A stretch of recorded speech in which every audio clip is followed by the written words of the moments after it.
Hey Lake Point, Pastor Michael here to get you caught up on the second week of our series, Soundtrack. It's not a series about music, but rather a series about the soundtracks that play in the background of our lives. It's these subconscious thoughts that repeat like a playlist over and over again in our minds. And what these soundtracks do is they secretly shape our lives, affecting the way we see ourselves and the world around us. Now, what's problematic is that most of us are living out of broken soundtracks. What's a broken soundtrack? Well, broken soundtracks are the negative stories you subconsciously tell yourself about yourself and the world. And they play automatically in your mind without any effort and without any invitation. That's because as humans, we are storytellers. From the time we enter the world, we begin crafting stories that help us make sense of the world and give clarity to our lives. These stories that we form center around three big questions that everyone seeks to answer. Who am I? Where do I fit? And what difference do I make? These three questions speak to the core issues of our humanity: identity, belonging, and of course, purpose.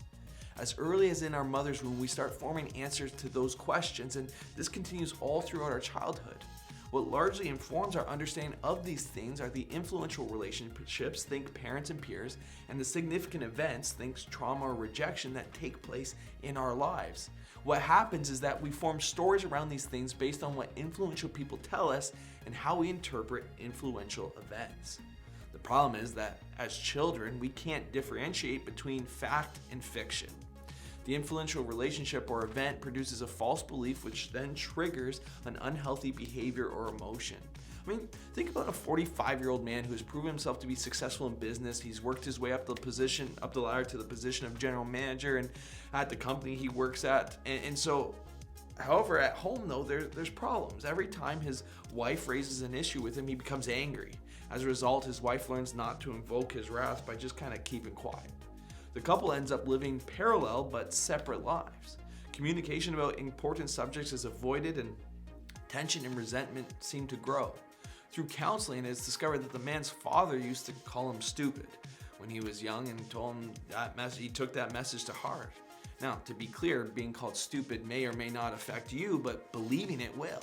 And as a result, whenever this man's wife years later would question something he would say, he would feel insecure and he'd react with anger.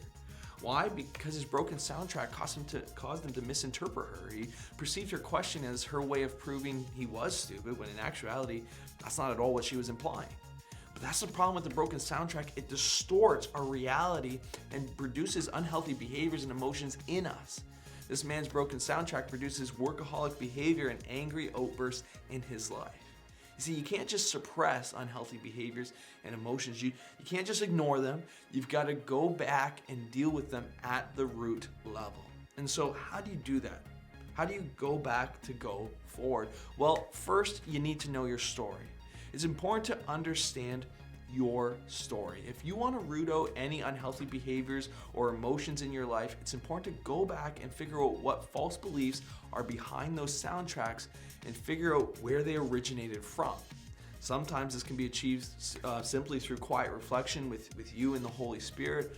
Other times, though, it may require a trusted friend or a professional counselor where they can coach you through it. To get you started, we provide you with helpful resources. You can go to our Lake Point app where it says Soul Care, click on the bar where it says Resources, and then you'll find a 4-page resource guide. And here's the reality, friends. You will never rise above your level of self-awareness because you can't defeat what you can't define. Or said better, God can't bring healing and transformation to broken soundtracks if we aren't even aware that they exist in our lives, and the resource that we provide will help you do just that. And so the first step is to learn and understand your story. The second step is to retire and replace that old story. How do you do this? Well, you can't change your past, right? You can't change your childhood or the home that you grew up in. You can't change the influential relationships or the events that you experienced. But you can go back and you can change the lie you believed. And the way to do that is to retire the old broken soundtrack by replacing it with a new one. Someone who understood this well was the Apostle Paul. He understood how trying to change your life at a behavioral level is a waste of time. He understood that you must go back and deal with the false belief that is driving the unhealthy behavior or the unhealthy emotion. And that's why he said things like this. He said, be transformed by the renewing of your mind and take every thought captive and make it obedient to Christ.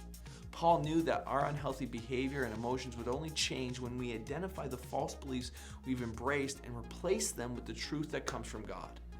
That means you have to go back and expose the faulty belief and replace it with truth.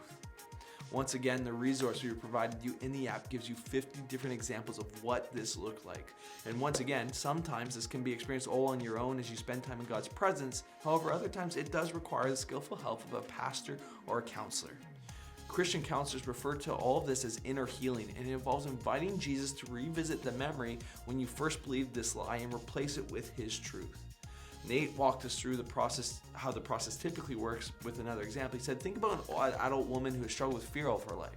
Through the help of the Holy Spirit and sometimes a counselor, she traces that feeling of fear backwards along the emotional trail from memory to memory until she gets to the original memory of feeling fear. Christian counselors refer to this as the anchor memory. Once the original anchor memory has been retrieved, the lie needs to be identified. To do that, the woman invites Jesus into that memory to help her. The lie is the belief statement that was embedded into your soul based on that childhood experience. You'll know when the lie has been identified because it will elicit this intense feeling.